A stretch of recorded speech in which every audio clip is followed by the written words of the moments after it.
Carol Beaumont. Well, Mr Speaker, it's great to see the depth of the members' passion for the issue of families. That was all of 1 minute. I intend to fully take my call on this matter. It is an important question, the question of how we support our newborn children. And I want to start, actually, by acknowledging that we have this bill before the House and that there is a small improvement being made in both the area of paid parental leave, 2 weeks next year, 2 weeks the year after, and in parental tax credits for some by lifting the amount and length of time. And so, we should always acknowledge where there is some progress being made. The progress, of course, in those two areas, and as I said in the committee stages, the progress, in fact, in the National Party's thinking, because they've obviously finally got it that paid parental leave is actually important and that we need to do more in this space. But we need to do a great deal better, I would say. And as for the last member who has just resumed his seat, to say that Labor hasn't taken this question seriously is just absolutely incorrect, and the member well knows it. Labor introduced paid parental leave in 2002. Labor extended paid parental leave in 2004. Labor further extended paid parental leave in 2007.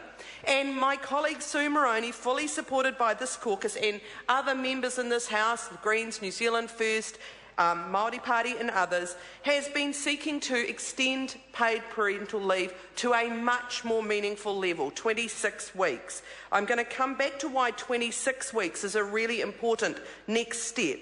But let's get on the record the facts here.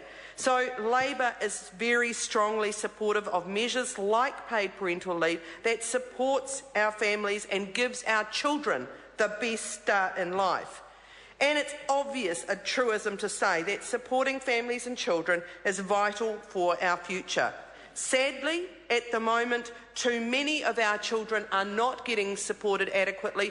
Too many of our children are living in poverty, and that is wrong on so many levels. 285,000 children in poverty, living in poor housing, suffering from third world diseases, not getting the best start, struggling at school as a consequence, going hungry, going without basic needs. This is not what we should have in a rich country, a comparatively rich country like New Zealand, and it is shameful. It is shameful that that is still the case, and this budget doesn't do enough to support families, and Labor's Best Start package is actually far more comprehensive and does actually, along with our economic development policies, provide real hope for a better standard of living for all New Zealanders.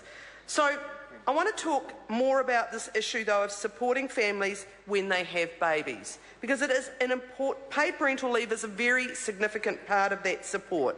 And just again, just to remind people what this bill does, it extends paid parental leave 2 weeks next year, 2 weeks the year after. And unlike what a number of members opposite are saying, the actual who that goes to is not changing.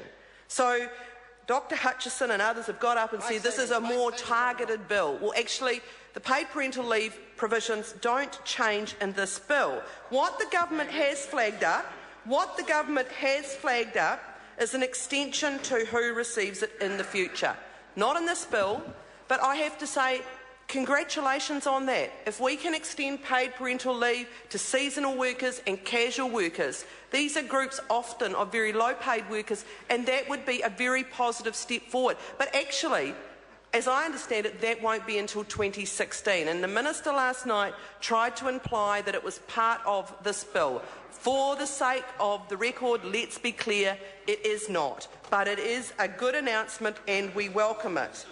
So the bill does, in National Party terms possibly, target the parental tax credit.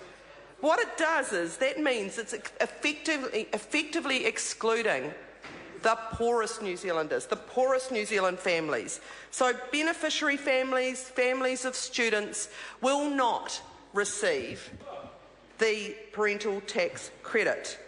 So I think it's something like 14,000 families who are excluded on that. So that's when people are listening and they hear this targeted thing, that's what that means, that the people who need it the most don't get it.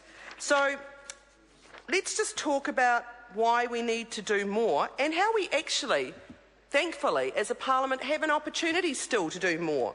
So we need to actually move to get to something like 26 weeks paid parental leave. Why is that?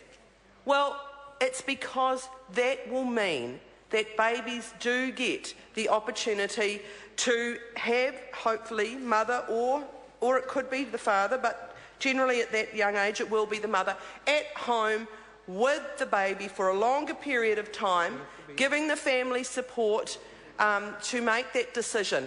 And we all know that that bonding that happens with a newborn baby in those first months are vitally important to that child's future. Vitally important. And what could be actually more important to all of us than making sure we get that right? So we want babies to be looked after by their families, to build that bonding and relationships. And where the mother is at home with the baby, it enables breastfeeding to be well established before she may well go back into the workforce. But paid parental leave also has benefits for women. Now, more than ever, women are actually juggling paid working responsibilities and family responsibilities. And for many families, that is actually a vital contribution to family income, that's what they need to do. It means that women can retain their connection to their work, have that leave, go back into the job they had. It's actually, as I think my colleague Sue Moroney noted, something that employers actually can see that 6 months, 26 weeks, is actually better because it's easier to be able to work out alternative arrangements for that longer period of time. So this provides the opportunity for women to have that balance, to maintain contact with their paid work and move more effectively in and out of the paid workforce. And as I've already said, paid parental leave is important for families for both of those reasons, because it's good for babies and because it's good for their mothers. But also it helps the family income, which is, for many families, things are very, very tight. And it's fair to say that the only reason that the government have got this as part of the budget is because there has been a campaign that has really struck a chord. And families are saying, yes, we need this support when we have a baby. And it's very cynically, of course, announced in this budget, relatively small announcement, close to an election.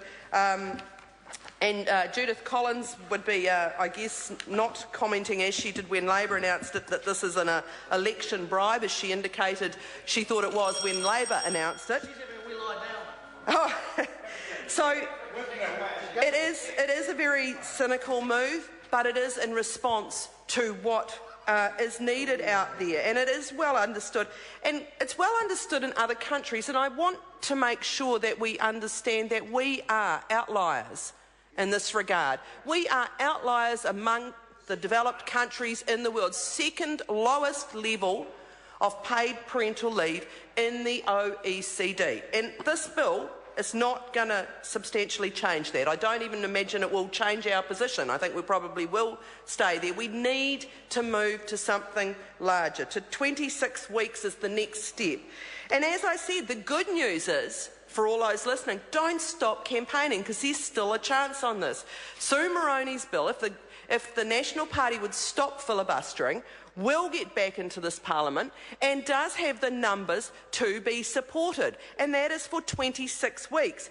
And the work on that bill has been done very well in the Select Committee, the policy work and the financial work, and it is affordable. There has been a significant work done by the Select Committee to look at the costs, to look at the savings that offset those costs, and to work out that actually it is not a huge cost for the benefit that actually is given by and moving to 26 weeks. So keep the pressure on. Make sure that the Honourable Peter Dunn does the right thing, as he's committed to doing, because last night he, of course, voted against an SOP that would have moved to 26 weeks. Well, he's still going to have a chance to do what he said he'd do and vote for the bill if we can get it back onto the floor of this parliament.